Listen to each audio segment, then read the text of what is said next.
Seosamh cuid go scéalta na seachtaine seo Tuairisc. Seachtain ina déimhnigh nach bhfuil an tinc go ógaí RT radio na Gaeltachta a chahabh an stáisiún Gaeilge amháin. Chin arnadí deire a chur nar leis an goscar ógaí tráchtáil an stáisiún, achas léir leis nachháine an bhreis is €600 milliún tá tugadh sacho hin I gcis an stáisiún Gaeltachta.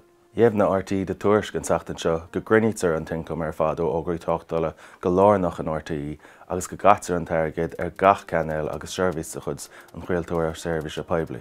Bhí aglamhain chumá an seachtain seo le sú pental gaeilgear agus iúdachaí a gabhadh ag léirsú son gaza I méal féirse ag an deir seachtaine.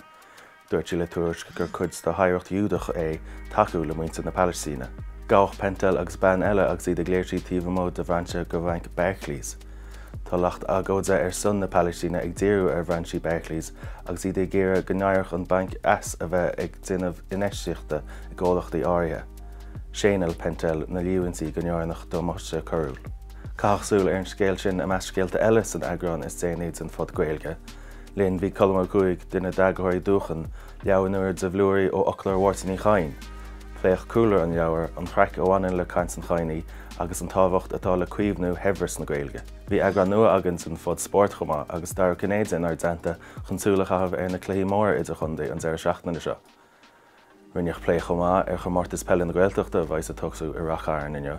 Cachsúil na fáinne bhaise nóíocht a churna an air deilún agus an tábhacht óhainn leis an gomórtas do phobal na Gaeltachta.